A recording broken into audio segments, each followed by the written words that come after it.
No hace mucho tiempo un alumno me preguntó qué importancia había tenido la colonia nazi de Vigo.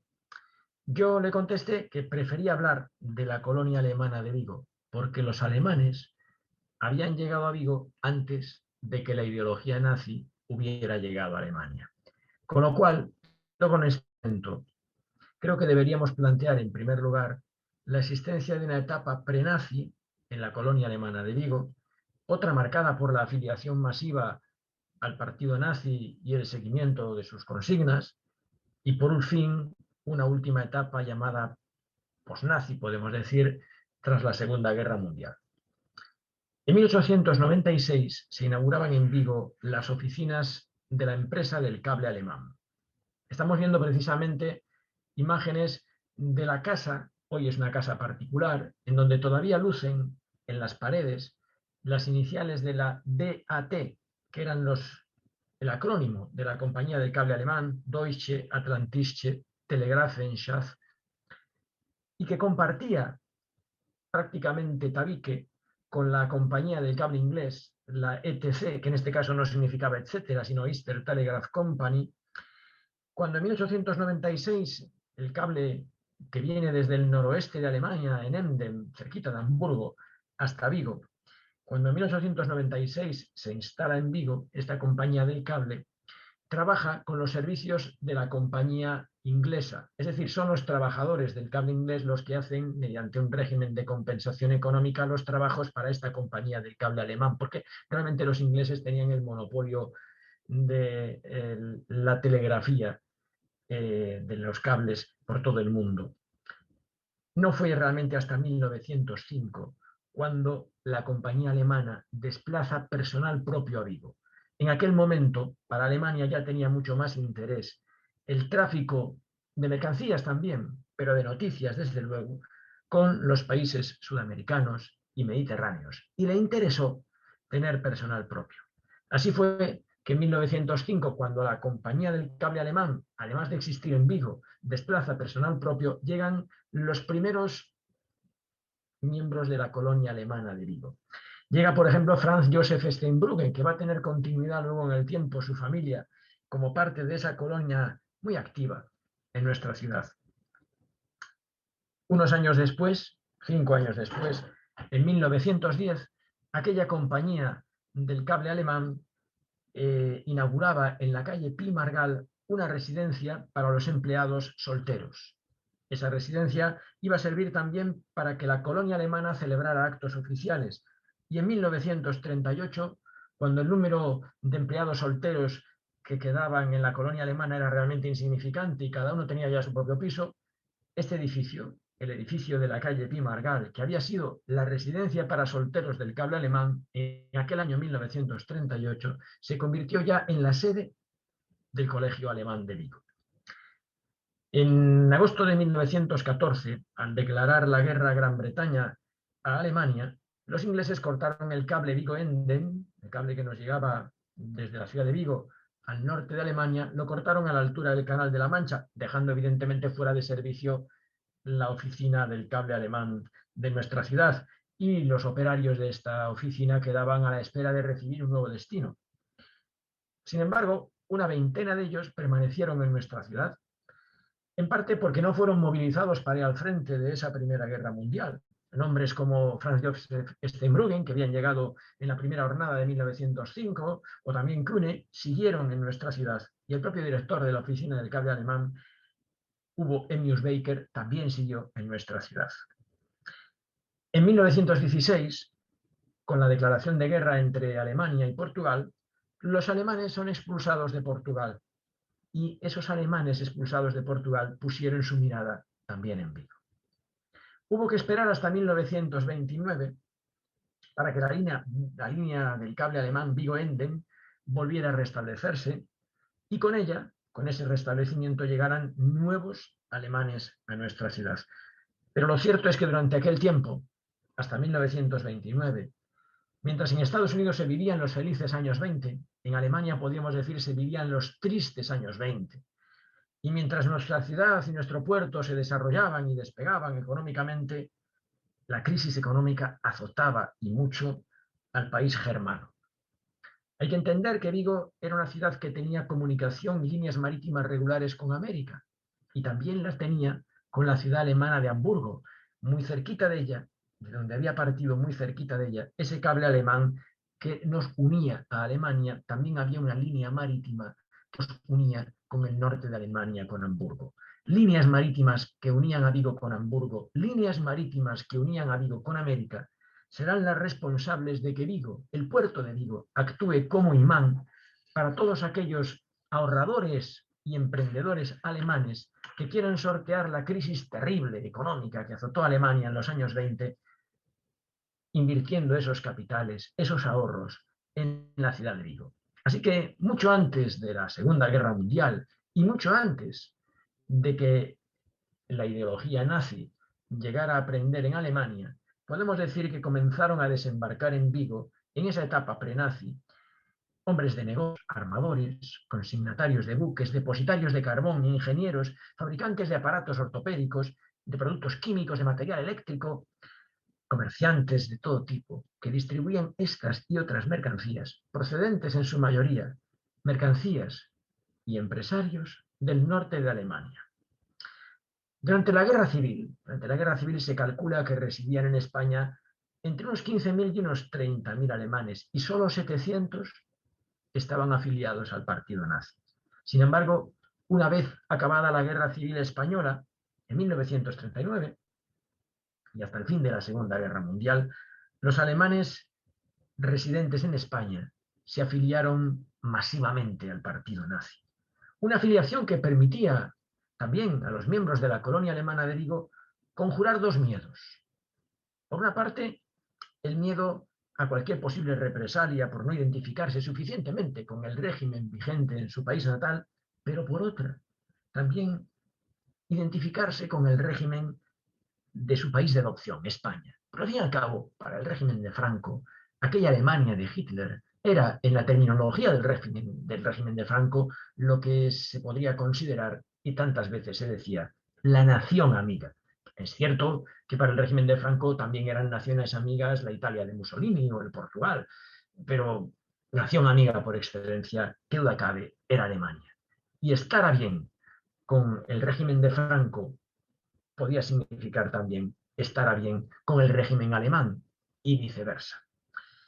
La cifra de españoles no dejó de aumentar, por tanto, durante la guerra, la cifra de alemanes, perdón, no dejó de aumentar durante la guerra civil, de tal manera que podemos decir que si en 1937, en un informe que hace el cónsul alemán Richard Kindling en nuestra ciudad, nos dice que hay 115 ciudadanos alemanes agrupados en 32 familias, lo cierto es que avanzado el año 1938, ya la cifra en 1939 ya se sitúa en 188. En los años de la Segunda Guerra Mundial podemos hablar de 200 ciudadanos alemanes. Hay que decir que muchas de las esposas de los ciudadanos alemanes eran de procedencia española, se daban con frecuencia matrimonios mixtos. Es decir, el típico empresario alemán que casa en nuestra ciudad con una joven viguesa. De aquellos lugares que acabarán siendo parte de la vida y de las peripecias de aquella colonia alemana, nos podemos encontrar con el Salón Suevia, un salón que tenía un tamaño relativamente grande, como se aprecia en esta imagen, un salón de té, que al mismo tiempo era salón de baile, lugar de encuentro de la colonia alemana. No sé si se aprecia al fondo de la imagen, es borrosa, pero yo quisiera que tuviéramos la intuición de averiguar o adivinar o intuir al fondo de esta imagen el retrato de Adolf Hitler. ¿Por qué está el retrato de Adolf Hitler en el Salón Suevia de nuestra ciudad? Pues porque allí se había celebrado, como en tantas otras ocasiones que van a suceder durante los años de triunfo del régimen de Franco y del régimen nazi, los aniversarios más significativos. El aniversario de la toma del poder por Hitler, su propio cumpleaños, y ahí por eso lucía este retrato. Bueno, además del Suevia, que era un salón de encuentro de la clase social y de la colonia alemana, podemos significar como lugar más habitual de encuentro de la colonia alemana de Vigo el llamado hogar alemán. También la foto es borrosa y además la bandera que luce en el centro de la imagen está doblada sobre sí misma y no se aprecia con claridad la cruz gamada. Yo les aseguro que sí que se ve la Cruz Gamada en las fotos que se pueden obtener de la calle del Príncipe en los años de gobierno del partido nazi en Alemania. Y ahora ya estamos en esa etapa nazi. En esa etapa nazi en el que el decorado del hogar alemán se llena de símbolos. Símbolos que desde la propia fachada luce la Cruz Gamada, pero que si nosotros sabemos que ese hogar alemán que estaba en la calle del Príncipe, ocupando entresuelo y primer piso de un edificio anexo a donde hoy se sitúan los almacenes que llamamos Cortefiel, y en otro tiempo, quienes recordamos con más años vigor, sabemos que ahí estaban los almacenes de Alfredo Romero, pues bien, pegadito donde hoy estaría Cortefiel, ocupando entresuelo y primer piso, tendríamos este hogar alemán. Ese hogar alemán se comunicaba por una portezuela con el bajo y en el bajo estaba el bar Saboya. Bueno, lo de bar Saboya merece un comentario, porque el nombre que realmente siempre había tenido este bar era un café selecto, un café para clientela distinguida, llamado Savoy. Pero en la época del régimen de Franco viene toda una sucesión de nombres que proceden de la rebautización de todos aquellos que tienen una resonancia anglosajona. Como se desea evitar todo lo anglosajón, de repente el bar Saboya pues se convierte en el bar Savoy. Todo lo que suene a francés o a inglés es cambiado. El Louvre pues se denomina de una forma que no coincide con la grafía en francés, y otro local que hay en el Príncipe llamado el Zapato Inglés pasa a ser el Zapato Español, y el bar Savoy, Savoy de toda la vida, pasa a ser llamado Saboya. Calle Príncipe 34. Ese es el lugar en donde estaba el hogar alemán. Si nosotros entráramos en el entresuelo y en el primer piso, distinguiríamos unas salas con una capacidad para más o menos 50 personas y veríamos los símbolos de esa etapa nazi. Ahí está, ahí se distingue efectivamente la Cruz Gamada, se distingue ese águila con alas desplegadas que tanto representará el Tercer Reich, y veríamos que la actividad se va a repartir a partes iguales entre juegos, reuniones, representaciones teatrales, comidas de confraternidad. Algunas de las imágenes que recuerdan los entrevistados que hablaron conmigo sobre aquella época en que la colonia alemana fue muy activa en nuestra ciudad, recuerdan que además había un mapa pegado en una de las paredes del hogar alemán, en el que se representaba mediante chinchetas los avances de las tropas alemanas por el mapa de la Europa en guerra. Esto no dejaba de recordarles a los miembros de la colonia alemana que su país estaba en guerra. ¿Cómo no podía dejar de recordárselo? No solamente ver el mapa, sino saber que su hijo probablemente era uno de los que habían sido movilizados para el frente ruso. Evidentemente, estas cosas, comidas de confraternidad, como les digo, sesiones de películas los sábados, unían a la colonia alemana, a los mayores y a los pequeños. Ahí vemos una foto en que los niños pequeños lucen ese banderín con la Cruz Gamada mientras sus padres completan el decorado. En esta otra foto distinguimos en primer plano a la persona que se presenta pues con el rostro más redondeado, al cónsul alemán en primer plano, y a la derecha de la imagen a Karl Borkauf, que ocupaba el puesto número 2 en el partido nazi y del que hablaremos posteriormente. De todas maneras, mis entrevistados recuerdan que de todos los discursos de propaganda y ensalzamiento de las bondades del partido nazi y de la Alemania nazi, todo el mundo recordaba los discursos del número 1 del partido nazi. El número 1 del partido nazi no era otro que Konrad Meyer. Konrad Meyer fue uno de los alemanes que tuvo una trayectoria más larga en nuestra ciudad, y en parte porque fue un empresario polivalente, polifacético, que se dedicó a muchísimas actividades, como ya veremos.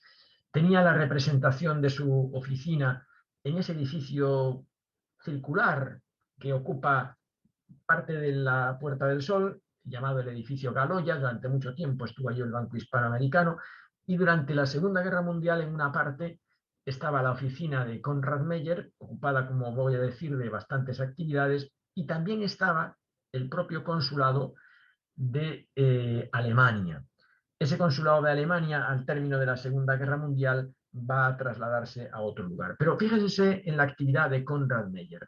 Konrad Meyer prácticamente manejaba todo tipo de mercancías que procedían de Alemania y que él distribuía por toda España. En Vigo era muy importante y muy conocida la distribución que hacía de chapa para las latas de conserva, de conserveras como por ejemplo la empresa viguesa Alfageme, o incluso de planchas de hierro para el sector naval, o alambre de acero alemán, o motores diésel para propulsar barcos.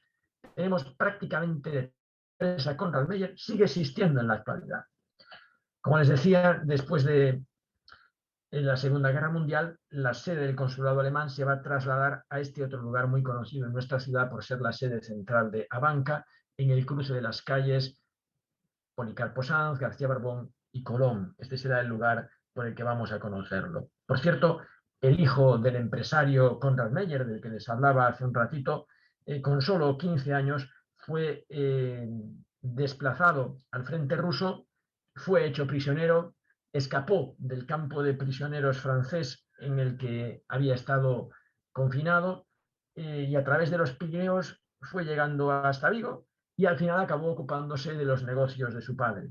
Y volviendo al padre, realmente Konrad Meyer no solo era el número uno del partido nazi, era un hombre que tenía una relevancia importante por ser no solamente el líder del partido nazi, sino por tener también alguna colaboración con la inteligencia alemana de la Kriegsmarine, al frente de ella Wilhelm Canaris.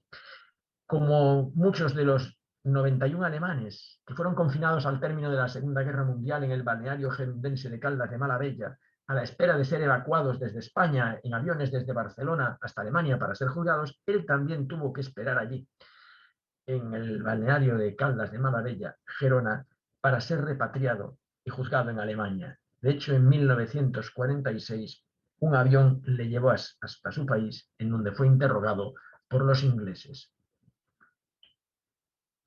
Si tuviéramos que mencionar a personas con alguna, este es el escudo que lucía en parte de la fachada el consulado alemán durante la Segunda Guerra Mundial. Si tuviéramos que hablar de alguien relevante en el partido nazi, además del número uno, Konrad Meyer, mis entrevistados me hablan siempre del fervor con el que defendía la causa Karl Ferdinand Brendinger, un austríaco muy identificado con el partido nazi, residente en Vigo, que trabajaba, por una parte, para la empresa Karl Borkauf, de la que hablaremos luego, pero que no dudan en significar los entrevistados con los que yo hablé que si alguien estaba más relacionado con la Gestapo y que podría ser parte de ella, sería este hombre, que de alguna manera sometía a una estrecha vigilancia a los ciudadanos y compatriotas alemanes, haciendo un poquito no solamente explicación de las consignas del partido, sino,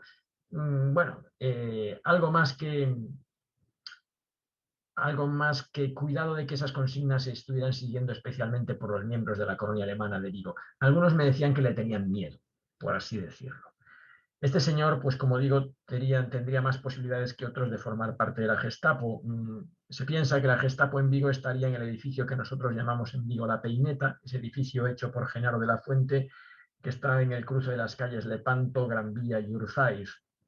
Por cierto, este señor Brendingen tuvo un incidente bastante desagradable entre 1939 y 1940 en la Puerta del Sol, amenazando con una pistola al cónsul inglés de Vigo. No quedó constancia de la denuncia, o yo no la encontré entre los papeles de la comisaría de Vigo, que en su momento la comisaría de Vigo desplazó al Archivo Histórico Provincial de Pontevedra, y tampoco fue detenido, pero tuvo que intervenir, eso sí, la policía. Al término de la Segunda Guerra Mundial pasó un tiempo oculto en León y después de ese tiempo de ocultamiento en León regresó a Austria, que era su país natal, en donde falleció. Esta es una de las imágenes que no tiene muy buena calidad, está ahí Brendinger trabajando en la oficina de la empresa Borkauf. Otra de las personas que tienen relevancia en el partido nazi de alguna manera y en esa etapa nazi es Anna Caterina Ehlers. En el papelito que hace en el principio de la intervención, mostré del número de alemanes inscritos que ascendían a unos 188 en 1939 y ocupaba el número 188 de la lista del personal alemán inscrito en el consulado de Vigo, Anna Catherine Ehlers. Anna Catherine Ehlers trabajaba al mismo tiempo como secretaria para la Compañía General de Lanas que era una filial de Sofindus. Sofindus, sabrán todos ustedes que es un holding de 20 empresas creado en 1938 y controlado por el empresario nazi Johannes Bernhard, que lo que hacía era canalizar y dirigir el comercio de mercancías que tuvieran interés estratégico o relevante para España y para Alemania, una compañía de la que a su vez van a formar parte otras, dado que actúa como un holding. Bueno, pues esta secretaria, Anna Katharina Ehlers, era al mismo tiempo que secretaria de la compañía, como digo, general de lanas, de Sofindus, secretaria también de Walter Giese. ¿Y quién era Walter Giese? Pues Walter Giese era el jefe de la Abwehr, el jefe del espionaje e inteligencia de la Wehrmacht, rival del Servicio de Información y Seguridad del Partido Nazi, el responsable de la Abwehr para Galicia, y durante un tiempo residió en Vigo. Es curiosa la trayectoria de Walter Giese en el norte de España, porque Walter Giese llevaba en España desde 1942, estuvo en La Coruña un tiempo entre julio y noviembre del 43, y después en diciembre llega a Vigo. Y cuando llega a Vigo es el jefe de la inteligencia germana en Galicia. Pero es curioso de dónde había venido.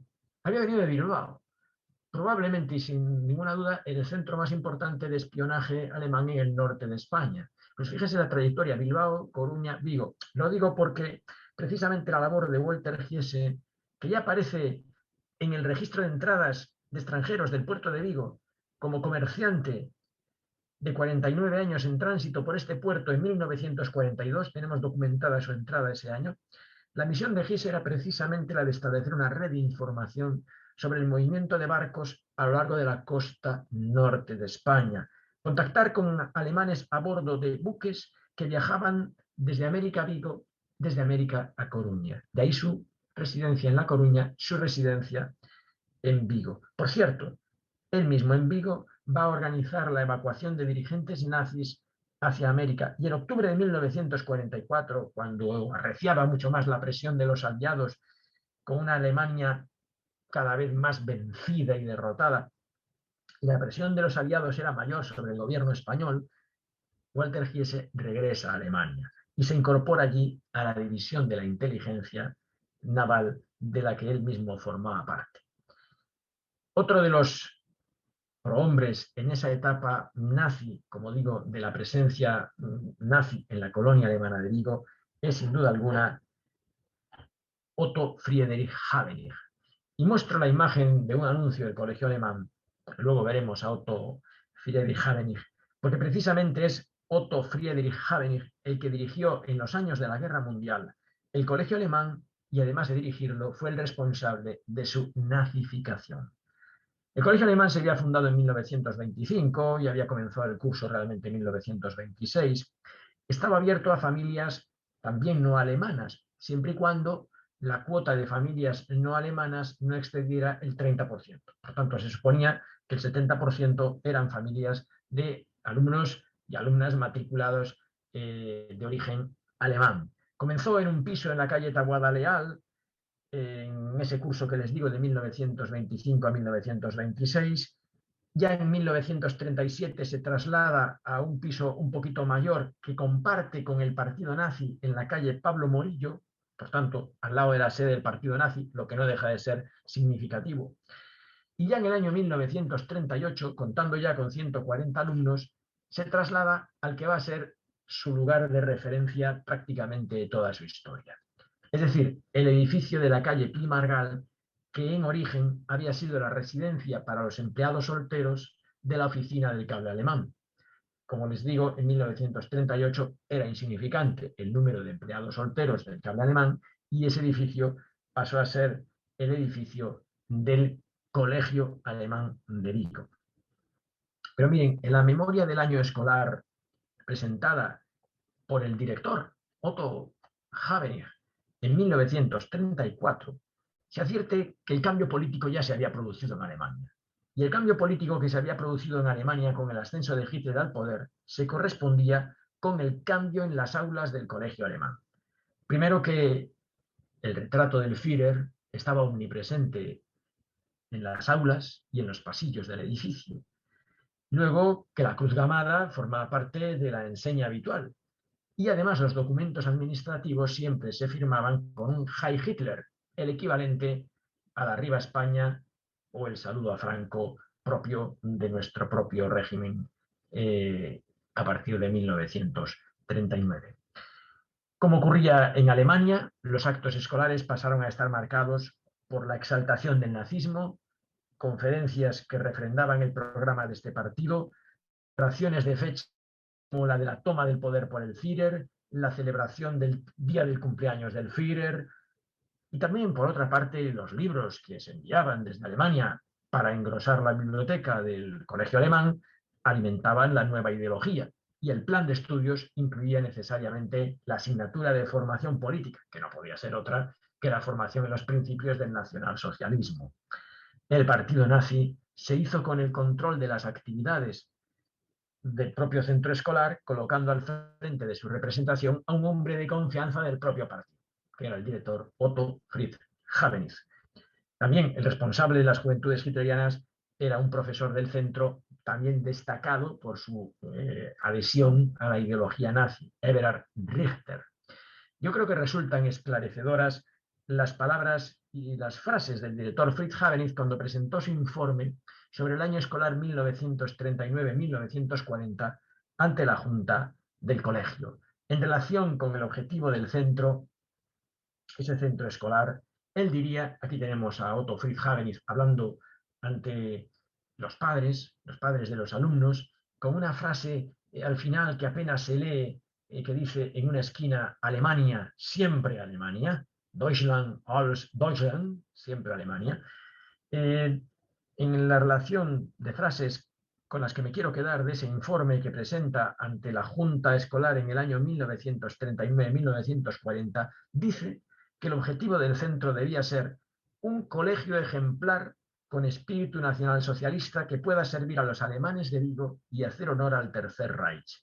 Y por cierto, muy interesante la aclaración de quienes pueden percibir subvención del Estado alemán para que el precio de su matrícula sea más reducida.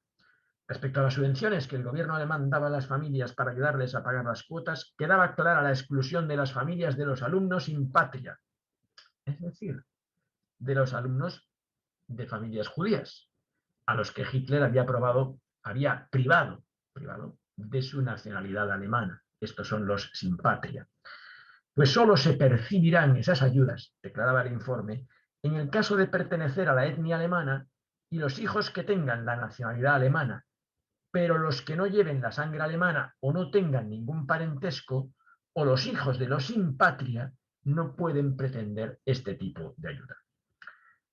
Tras la derrota de Alemania en la Guerra Mundial, el 14 de mayo de 1945, los aliados van a considerar que esta exaltación del nazismo, que era evidente en el plan de estudios de la escuela, en las celebraciones que se hacían de, por ejemplo, la ascensión de Hitler al poder o sus cumpleaños, en las películas que se proyectaban y que eran disfrutadas por alumnos y familias y personal en general de la colonia alemana, películas como esta, El triunfo nazi en Alemania, que se proyectó en el Teatro García Barbón y que se anunció en la prensa de la época, como se dice, en homenaje a Alemania y a beneficio de la Falange, lo cual está explicando la perfecta interrelación entre el régimen de Franco y el régimen de Hitler, ¿verdad? O esta otra, Mussolini visita Berlín, el eje Berlín-Roma, Hitler y Mussolini. Bueno, pues esto que era anunciado en la prensa y que formaba parte del día a día de esa etapa nazi, fue rechazado, repudiado, denunciado por los aliados que ganaron la guerra, y como resultado, todo aquello que era propiedad del gobierno alemán, el gobierno español estuvo obligado a entregarlo a la Comisión de Control Aliada. De esta manera, el edificio del Colegio Alemán fue incautado y formó parte de las propiedades transferidas a la Comisión de Control Aliada.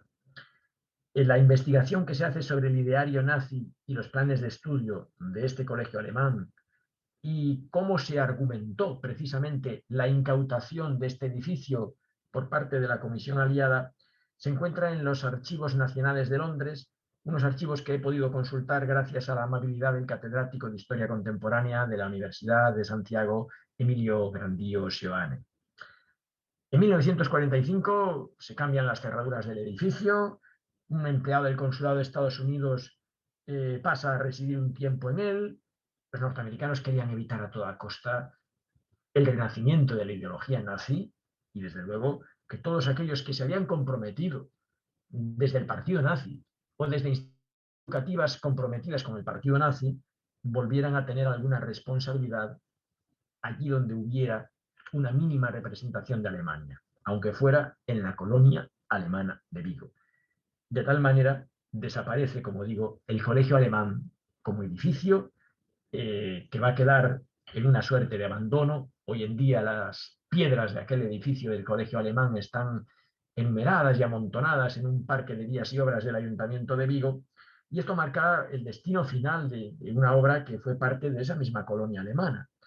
En todo caso, la dirección del centro tuvo que ser muy distinta cuando volvió a renacer.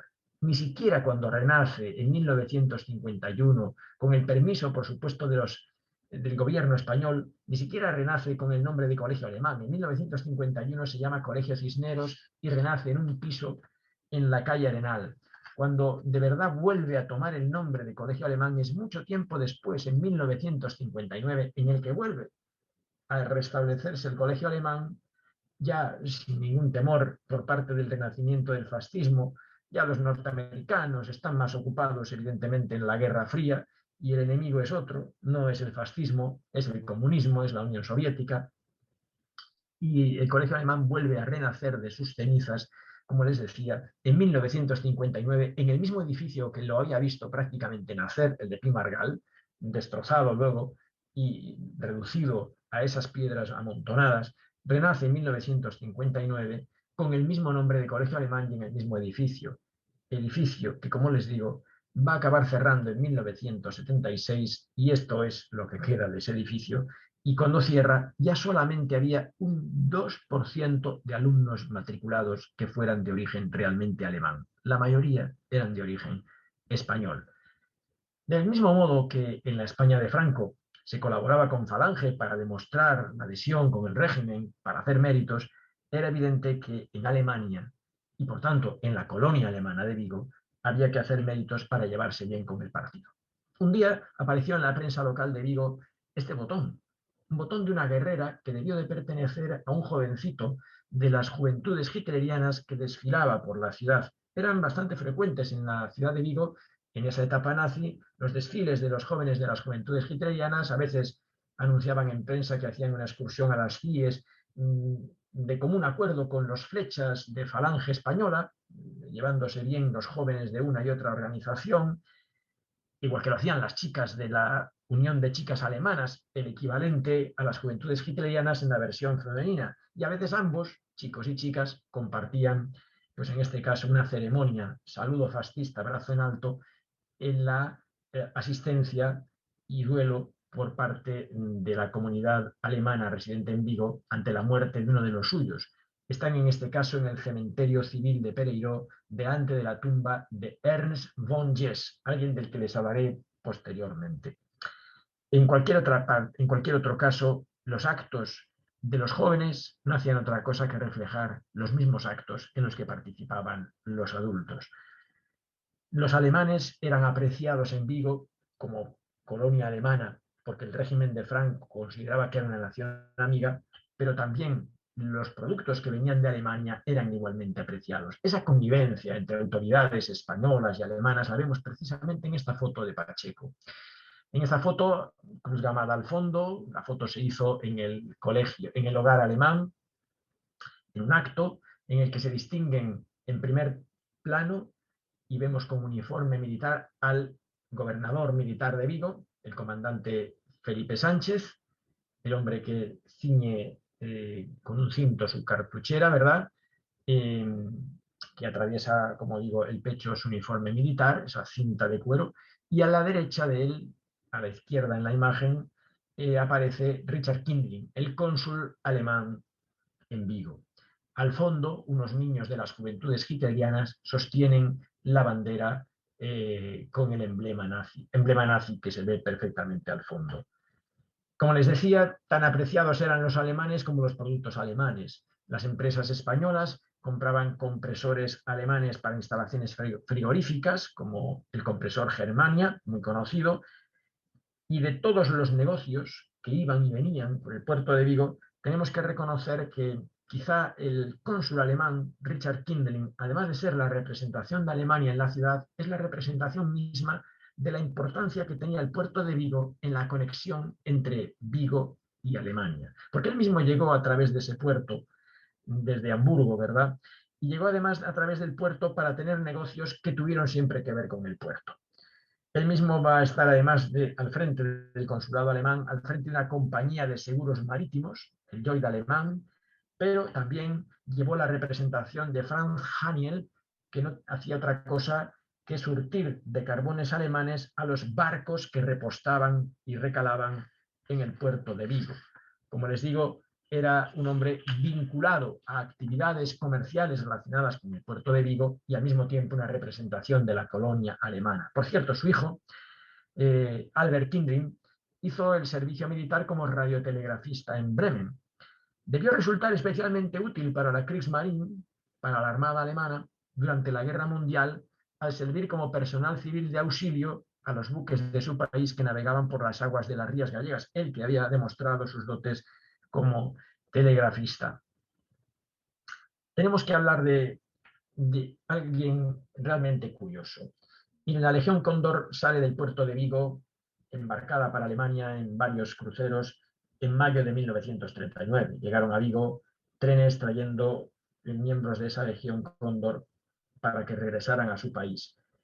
Yo debo agradecer, para poder haber hecho la investigación histórica que hice y el libro que publiqué, la colaboración de destacadas personas de esa colonia alemana y descendientes de los protagonistas de la historia que les cuento. Gracias a ellos es como pude tener acceso pues, a álbumes de fotos, por ejemplo, uno de la Legión Cóndor que siempre me llamó la atención.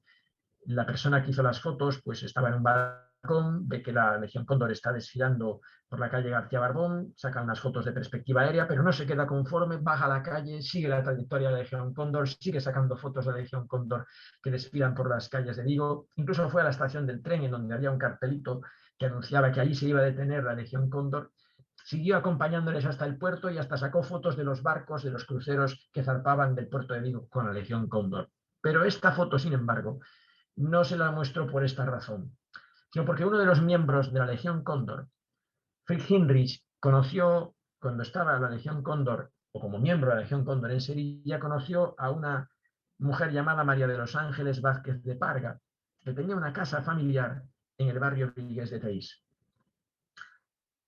Como parte de la Legión Cóndor había estado y como parte de ella fue movilizado su marido Fritz Hinrich, casado con María de los Ángeles Vázquez de Parga.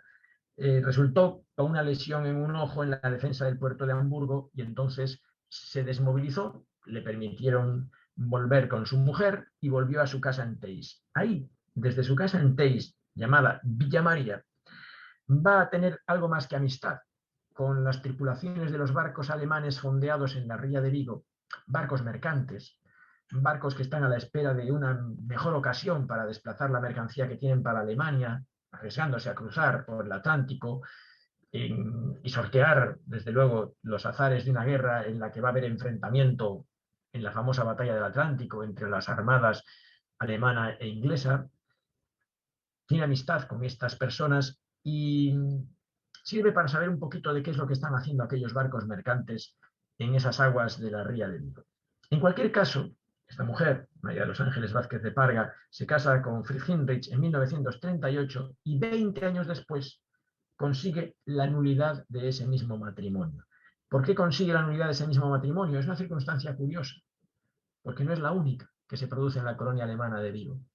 Resulta que consigue María de los Ángeles Vázquez de Parga, que escribe unas memorias tituladas Entre dos guerras, mis memorias, que fueron publicadas por su familia y su familia me pasó uno de los ejemplares, consigue el testimonio de una mujer ante un tribunal de Düsseldorf que dice ser también esposa de Fritz, pero esa mujer reside en Alemania. Estábamos ante un caso de bigamia y ante ese caso de bigamia, la Iglesia decide la nulidad del matrimonio. No fue el único caso de bigamia en la colonia alemana de Vigo. Tampoco quiero decir la norma.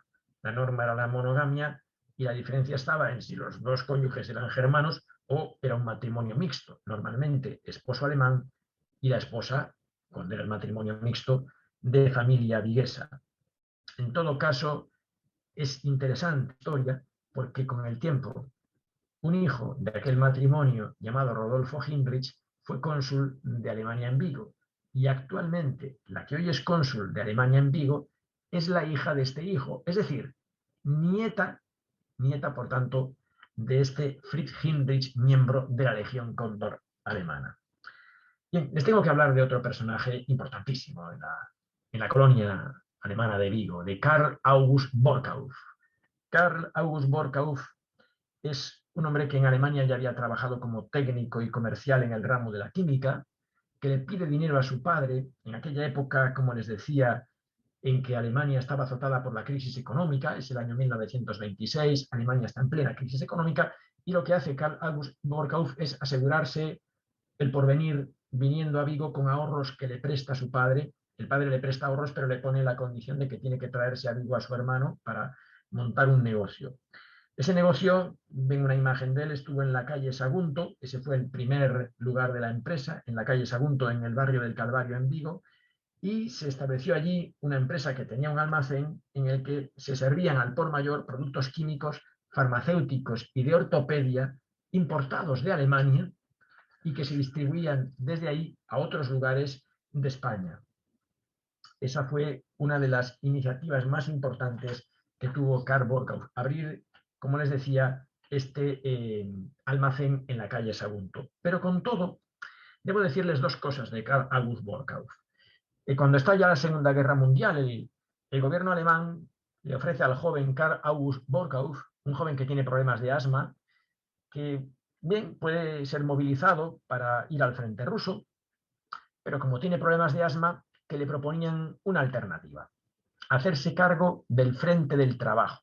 El Frente del Trabajo era como el sindicato vertical de Falange, es decir, el sindicato único del partido único, para entendernos, y venía siendo además número 2 del partido nazi. Se aceptaba esa responsabilidad y prefería ser cargo del Frente del Trabajo como número 1 y como número 2 del partido nazi, o por el contrario, irse a la guerra mundial. Yo creo que tenía claro cuál era la alternativa más saludable para él. Tenía asma y muy pocas ganas de irse a la guerra mundial. Se queda aquí como número 2 del partido nazi y como número 1 y representante del Frente Nacional del Trabajo. Y está a las órdenes de Konrad Meyer, porque Konrad Meyer es el número 1 del partido nazi en Vigo, y él dirige, como digo, el Frente del Trabajo. Pero con todo, la historia más interesante que les quiero contar a propósito de Karl August Borkauff es una especie de triángulo de amistad que surge en tiempos de guerra. Miren, se trata de una historia que une a Karl August Borkauff con dos empleados suyos. Un empleado llamado Peter Paul Rosenthal y una empleada llamada Carmen Parada. Ambos empleados se conocieron trabajando para él, en su negocio, en su empresa de Karl August Borkauff, dedicada, como les decía, a la importación de productos de Alemania, de ortopedia, farmacéuticos y químicos. Y le quiero comentar esta historia porque tiene mucho que ver con las leyes raciales del régimen nazi y con las responsabilidades que se exigieron por parte de los aliados al final de la Guerra Mundial.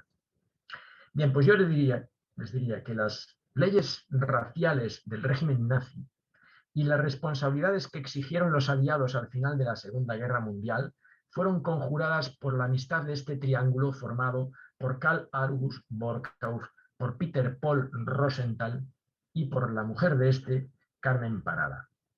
De no haber sido por las leyes raciales del régimen nazi, muchos judíos no hubieran sabido jamás de su condición racial, porque no se habrían puesto a investigar sobre su genealogía para documentar cuánto eran de puros o cuánto eran de impuros.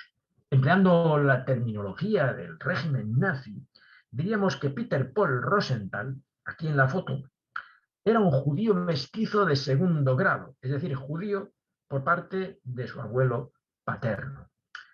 Pero para que aún fuera menos políticamente correcta la relación entre esta pareja, resulta que su mujer, Carmen Parada, antes de la Guerra Civil había militado en el Partido Socialista, frecuentaba la Casa del Pueblo de Vigo y estuvo un par de meses en el año 1937 por su pasado político en la cárcel de Príncipe, el lugar en donde hoy está el Marco, que en aquel tiempo era un edificio que podíamos llamar multiusos, una especie de 3 en 1, porque era Palacio de Justicia, era cárcel y era cuartel del ejército. Bien, pues en aquel edificio, en la parte de cárcel, estuvo confinada unos meses en 1937 por su condición de, digamos, roja, Carmen Parada, y salió de la cárcel gracias a los buenos oficios de su jefe, Karl August Borkauf, el dueño de la empresa para la que trabajaba.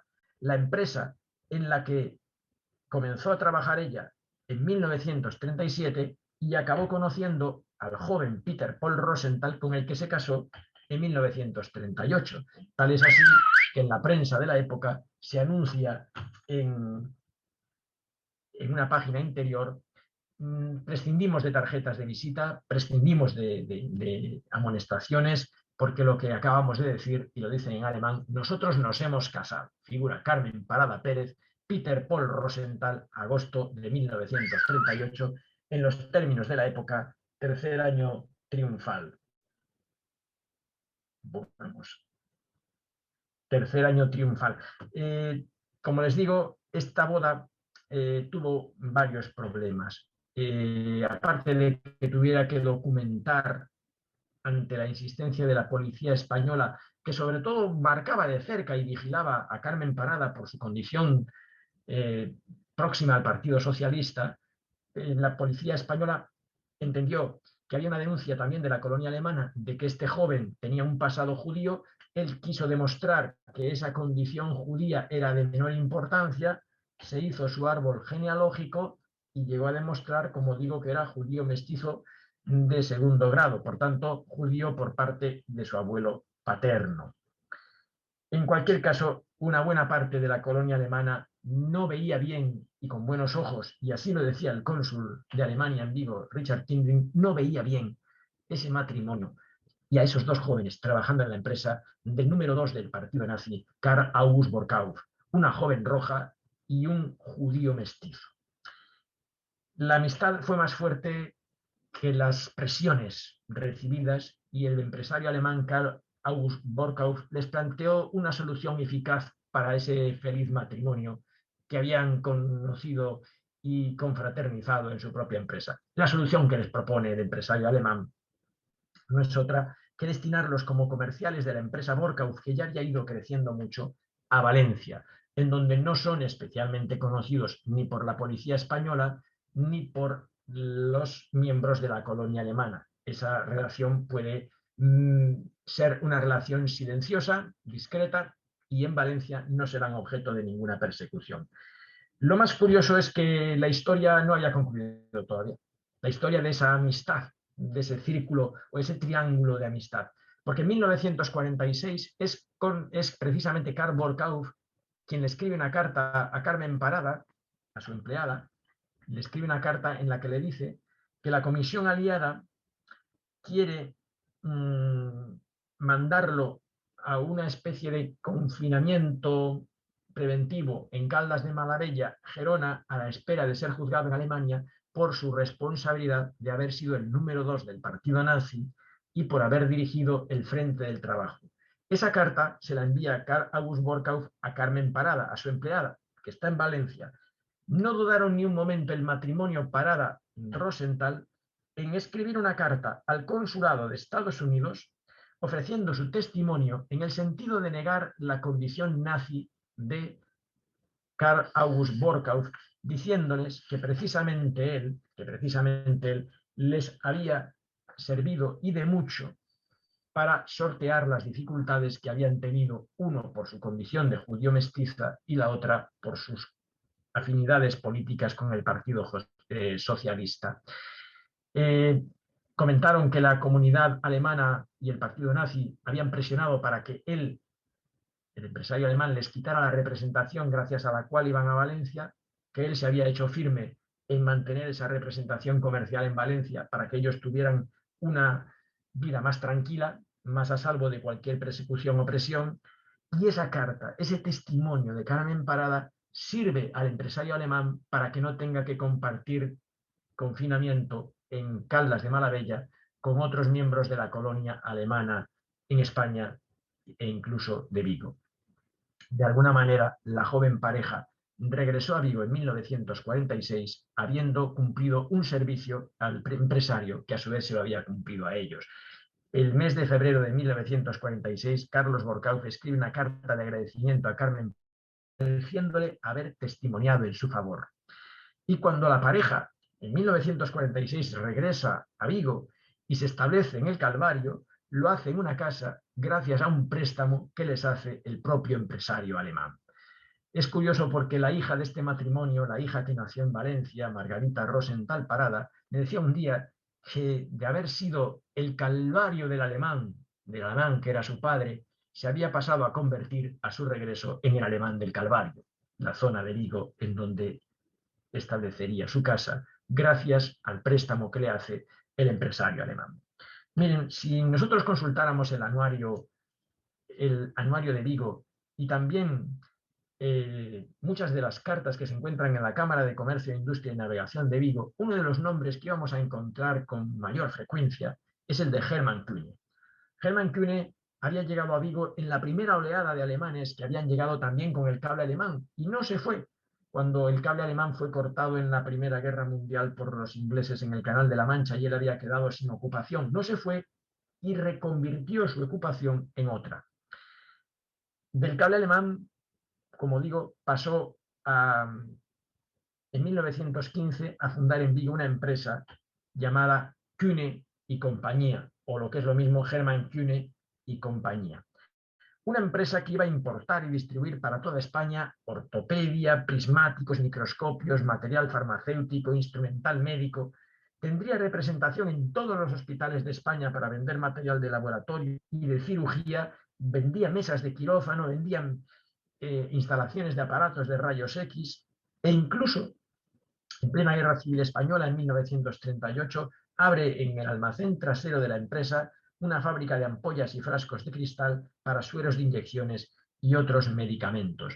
En los anuncios de Kühne en la prensa, con todo lo que vendía y su instalación en Policarpo Sanz 34, eran bastante frecuentes y, como les digo, lo que nos habla es de una ampliación constante de la propia empresa. La propia empresa fue creciendo, creciendo, creciendo, pero los azares de la guerra mundial se encontraron en el camino del empresario y tanto por una parte, al estallar la Segunda Guerra Mundial, va a perder la oportunidad de seguir importando los materiales de Alemania con los que surtía buena parte de los lugares de España hasta donde llegaba la empresa, como también la segunda parte de la vida de esta familia quedó marcada también por la Segunda Guerra Mundial, que fue que el gobierno alemán reclamó al hijo de Hermann Kühne, Karl-Heinz Kühne, para que se incorporara al frente ruso.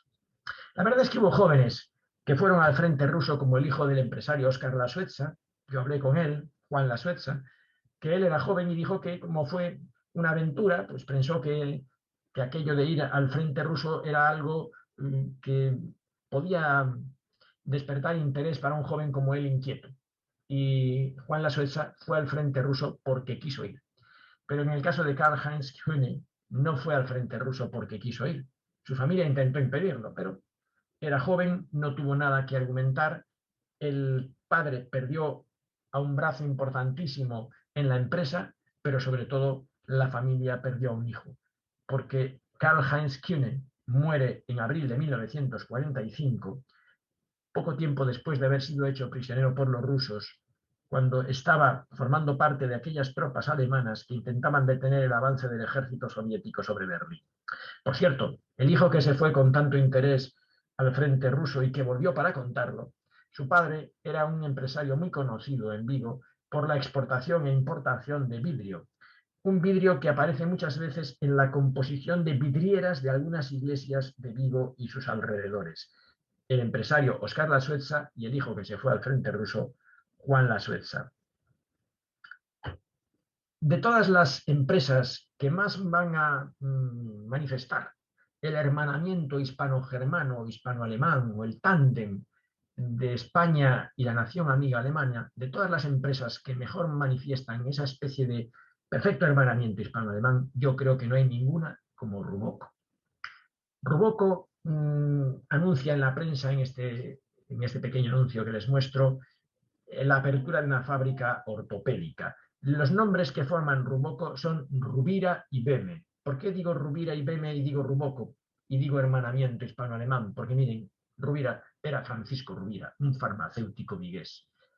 Y Beme no era otra cosa que Franz Beme, un diplomado en estudios empresariales alemán, que iba a ser el comercial, mientras que el químico de la empresa, el inventor de las fórmulas químicas, va a ser el farmacéutico vigués Francisco Rubira.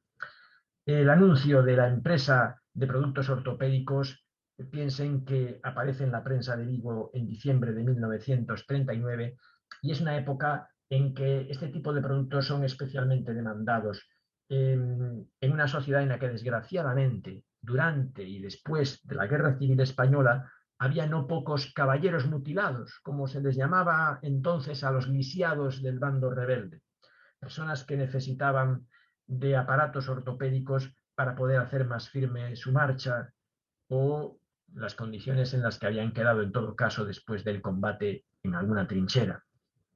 Aquel tándem hispano-alemán no solamente supuso esa fábrica de productos ortopédicos y miembros artificiales, como se anuncia ahí, sino que además colaboraba en todos los niveles que se nos pueden ocurrir desde el punto de vista químico.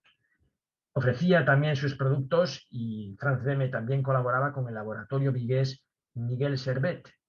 Y Ruboco, al mismo tiempo que suministrar productos a este laboratorio vigués, colaboraba con la empresa, consorcio, holding, del que ya les he hablado, Sofindus, aquel holding alemán de tantas empresas que comercializaban productos entre España y Alemania.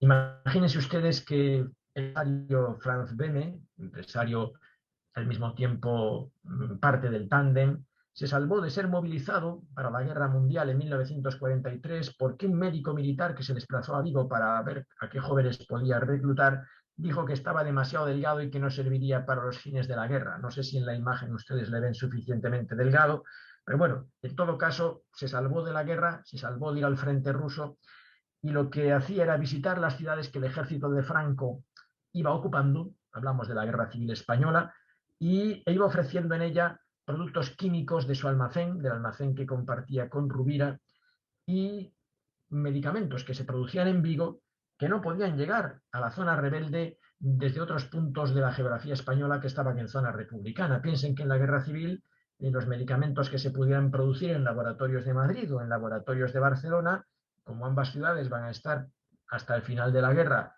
en el caso de Madrid, y casi hasta el final, en el caso de Barcelona, no podían servir productos farmacéuticos al bando llamado nacional, es decir, al bando, en este caso, rebelde, ¿verdad? Bueno, pues con un arriba a España y un gloria al generalísimo y a su ejército, y el inevitable Heil Hitler, fíjense ustedes en la doble alusión, que habla de ese hermanamiento hispano-alemán del que les estoy hablando. En una parte el anuncio acaba con Heil Hitler, pero por encima pone arriba siempre España y gloria al generalísimo. Ese tándem hispano-alemán está hablando de la etapa nazi y está hablando del hermanamiento ideológico, político y de todo tipo, ¿no? Y aquí vemos el anuncio de Rubira y Beme. Como les digo, las fórmulas producidas en el laboratorio de Ruboco, Rubira y Beme, van a ir a esos lugares de la España que va ganando Franco porque no pueden proceder de lugares como Madrid o Barcelona que están en zona republicana. Y aquí tenemos uno de los productos más famosos contra eczemas y quemaduras, el oxitiol de Rubira. Por cierto, este producto se encuentra en el Museo Farmacéutico de Barcelona. Creo que tengo recogida la foto del Museo Farmacéutico de Barcelona en el libro que publiqué. Debo decir que, además de la colaboración con el laboratorio Miguel Servet y de ese mismo laboratorio Miguel Servet, nació algo mucho más importante para el futuro, producto de ese trabajo químico en ese laboratorio Miguel Servet, con el que colaboraban, como digo, el farmacéutico Rubira y el alemán Franz Beme. Producto de ese trabajo en ese laboratorio, acabó naciendo en Porriño una nueva empresa en la España autárquica de 1939 llamada Celtia Sociedad Anónima. Hoy decir Celtia Sociedad Anónima, pues todos ya sabemos lo que significa. De Celtia acabará saliendo Farmamar, Zendal. Hoy en día es bastante importante en el campo de la química en todo caso. Hay otro hombre que acabó formando parte del tándem Ruboco, un hombre que se llama Maino Bonaitzen. Maino Bonaitzen lo que hacía era suministrar, lo digo por lo que tiene de importancia para la empresa Ruboco, pero luego Maino Bonaitzen tiene importancia por sí mismo, como veremos a continuación, ¿no? Pero en relación con la empresa Ruboco, suministraba de una granja que él tenía en Sotomayor conejos de Angora que él mismo criaba en esa granja, para que se hicieran las pruebas para verificar la idoneidad de los medicamentos elaborados en la empresa Ruboco. Pero ¿quién era Maino Bonaitzen, al margen de que suministrara conejos de Angora para verificar la idoneidad de unos medicamentos? Maino Bonaitzen era un alemán del norte, como todos los alemanes que llegaban a nuestra ciudad, había nacido cerca de Dinamarca, y llega a Vigo teniendo trabajo en una empresa de carbones que distribuye carbón a los buques que recalan en este puerto, y antes se había casado en Alemania, en 1938, llega definitivamente a Vigo, pero antes se había casado en Alemania con una mujer llamada Käthe Gerhard, que es secretaria de otro empresario alemán que ya residía en Vigo, Ernst von Jess. Era el empresario alemán que había muerto y a cuya tumba se habían dirigido aquellos jóvenes de las juventudes hitlerianas, de aquellas chicas de la Unión de Jóvenes Alemanas, con el brazo alzado haciendo homenaje ante la tumba en el cementerio civil de Pereiró. Bueno, pues se había casado con la secretaria, como digo, de Ernst von Jess. Lo que me importa es decirles, antes que nada, que Maino Bonaitzen era el hombre de confianza de Meyer Dömer, el agregado naval de la Embajada de Alemania en Madrid durante la Segunda Guerra Mundial. Si durante la Guerra Civil Española Maino Bonaitzen formó parte del personal civil con el que contó la Legión Cóndor en nuestro país, podemos decir que durante la Guerra Mundial, durante la Segunda Guerra Mundial, fue el hombre del Estado Mayor de la Armada Alemana, no solo para Vigo, sino para todas las operaciones que necesitaran auxilio o suministro de víveres en toda la zona norte. En este sentido, va a ser él, precisamente Maino Bonaitzen, quien se encargue del suministro de víveres y combustible a los submarinos alemanes de paso por Vigo, lo que va a ser denunciado como violación de la neutralidad de España por la diplomacia inglesa e incluso por la diplomacia francesa cuando Francia todavía no había sido ocupada por Alemania, como así me apareció en unos papeles de la Embajada Británica de París. Era el hombre requerido para organizar el auxilio a un buque alemán cuando éste estaba en apuros. Recuerdo un petrolero alemán que encalló cerca de Cabo Vilano, que amenazaba con una marea negra, gestionó esa ayuda. Él tuvo también que gestionar la asistencia en el puerto de Vigo al submarino alemán U-760, un submarino que fue rescatado por unos pesqueros de Bouzas cerca de las Cies después de sufrir un ataque aliado. Él era el hombre de confianza de Wilhelm Canaris para Vigo y para Galicia, el hombre del servicio de inteligencia de la Kriegsmarine. Debo decir que este servicio de inteligencia de la Kriegsmarine era rival del mismo servicio que tenía el partido nazi. Por lo tanto, la condición de Maino Bonaitzen no es tanto por su importancia en el partido nazi, que no lo es, sino más bien por su importancia en la red de espionaje de la Kriegsmarine, de la Armada Alemana, del servicio de inteligencia de Canaris. Cuando al final de la guerra hay que hacer una lista de todas las personas que tuvieron una mínima importancia o una máxima importancia en la colaboración con el régimen alemán y en la guerra que sufrieron los aliados de ese régimen alemán, este hombre será uno de los que sean señalados para ser internado en el balneario de Caldas de Malavella a la espera de celebrársele un juicio por sus responsabilidades en esa tarea de asistencia a la Kriegsmarine en el norte de España. Allí estuvo, en ese balneario, hasta 1947 con su familia, pagando de su propio bolsillo la estancia, cuando lo que se había prometido era que era la embajada alemana la que iba a gestionar los gastos de la propia estancia de la familia. De hecho, me he encontrado con una carpeta a su nombre en el archivo del Ministerio de Asuntos Exteriores en Madrid, en la que Meino von Eidsen presenta una reclamación a la embajada alemana por esta circunstancia. ¿Por qué tiene que pagar él la estancia en ese balneario en el que están confinados cuando era la embajada quien decía que se iba a hacer cargo de esa estancia? Bueno, cuando vuelve después de 1947 y regresa de ese confinamiento y se ocupa otra vez del negocio de consignación de buques, ahora sí, él va a ser uno de los pioneros que traen precisamente a Vigo turistas alemanes en cruceros. Lo cierto es que las líneas marítimas siempre fueron importantes para el puerto de Vigo, como también lo fueron la asistencia a los buques alemanes que estaban en nuestra bahía, a veces, como digo, asistiendo clandestinamente a los submarinos que pasaban cerca de nuestras costas. En esta foto, precisamente lo que quiero mostrarles es esa realidad. En esta foto encontramos a una mujer que sostiene a una niña en brazos. La mujer es la esposa de Meino von Eidsen, es Kate, su esposa, y sostiene a la hija Renate. ¿Quiénes están a su lado? Pues a la derecha de la imagen, con uniforme de chaquetilla blanca y galones de marino, tenemos a Alan Kuka, que es el capitán al mando del carguero Bessel, que hará de buque nodriza suministrando combustible hasta 8 veces a submarinos que recalan en la ría de Vigo antes de seguir viaje. Bueno, pues Alan Kuka está en la imagen. En la otra imagen, por cierto, Ferdinand Brendinger, el que ya les había dicho que era un destacado dirigente nazi, y tienen ahí a ustedes a la esposa de Meino von Eidsen con su hija. En la situación de que se suban al barco, este mismo barco, no, el barco se lo voy a mostrar más adelante. El hecho de que tengan buena relación Alan Kuka, el capitán al mando del petrolero carguero Bessel, y la mujer de Meino von Eidsen, lo que nos está hablando claramente es de la función que tiene Meino von Eidsen de asistencia a esos barcos que están en la bahía de Vigo para intentar salir a mar abierto y volver con su mercancía a Alemania, o al mismo tiempo surtir, como es el caso del Bessel, de combustible a los submarinos de paso por Vigo. Seguimos hablando de barcos y les hablo de alguien muy importante.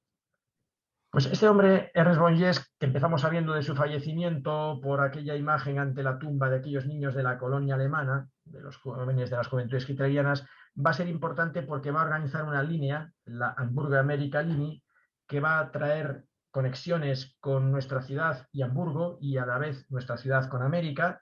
Va a ser muy importante su servicio y va a tener su local en la zona de Montero Ríos. Ese local de la empresa Ernst Bonjes, consignataria de buques, va a ser muy conocido porque en su escaparate van a aparecer siempre exaltaciones de los productos alemanes, de que Alemania suministra, que Alemania nos saquea, aparecen las banderas. Por cierto, la mujer de Ernst Bonjes, Florence Schmidl, se llevaba especialmente bien con dirigentes del partido nazi y era la encargada de hacer de anfitriona para que las tripulaciones de aquellos buques alemanes que pasaban por Vigo tuvieran sus celebraciones y sus fiestas. Otra empresa muy importante también en el mundo del mar y de las relaciones marítimas de nuestra ciudad con América es la Compañía Hamburguesa Sudamericana, gestionada también por otro alemán, Gustavo Krukenberg. Krukenberg es muy conocido porque tuvo algo que ver con la afición al deporte en nuestra ciudad del golf, del hockey.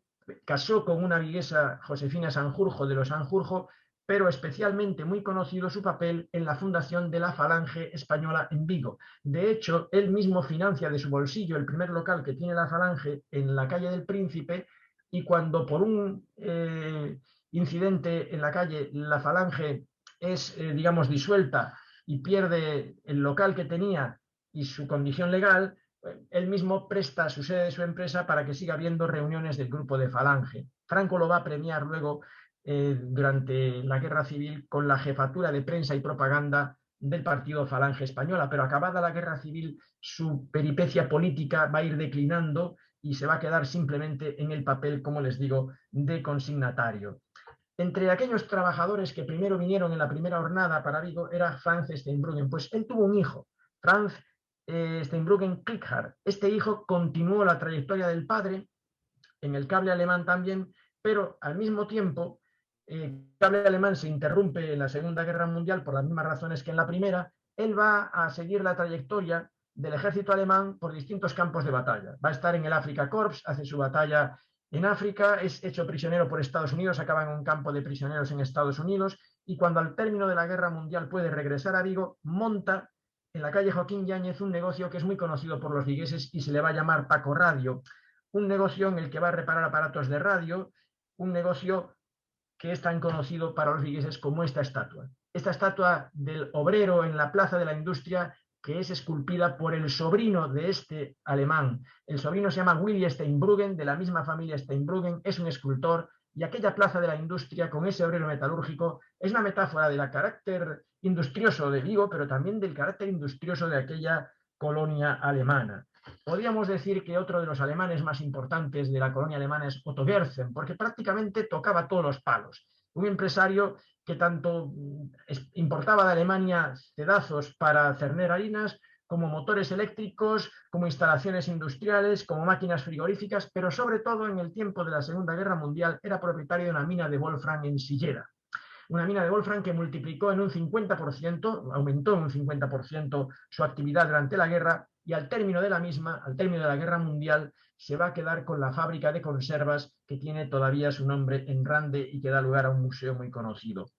Si hubiera que hablar por último de la presencia alemana en Vigo, ya que no de la colonia como residentes en la ciudad, sí de los barcos alemanes, debo hacer una aclaración. Se confunden a veces, muchas veces, en muchas investigaciones, la presencia de submarinos que hasta 8 veces fueron abastecidos en Vigo con la presencia de barcos cargueros que estuvieron prácticamente una parte de la guerra en nuestras aguas. En alguna investigación se ha dicho que hubo hasta 800 representantes de submarinos alemanes en Vigo. Esto no es posible porque el submarino medio, el U-760 tiene 50 tripulantes. 800 solo podría ser si contáramos con la tripulación de los barcos cargueros que sí estaban en la ría de Vigo. En esta estampa sacada desde la colina del Castro se ven esos barcos cargueros que estuvieron durante un tiempo en Vigo esperando siempre la posibilidad de salir a mar abierto para poder regresar con esa mercancía tan necesaria en su empresa. Aquí tenemos al hijo de Ernest Bongies precisamente con Alan Cuca. Miren, este era el barco nodriza, como les decía. Para terminar, yo creo que alemanes siguió habiendo después de la Segunda Guerra Mundial, que vinieron, por ejemplo, como ingenieros cuando una empresa armadora alemana compraba un barco a un astillero vigués como Barreras, Vulcano, Santo Domingo, enviaban sus ingenieros para ver cómo iba el barco. Empresas como ERCA, que tenemos en la foto, que fabricaban implementales, betunes, tintes. Alemanes tuvimos durante la Segunda Guerra Mundial y tuvimos después. Como digo, siguieron viniendo técnicos alemanes, fueron muy apreciados en Alemania.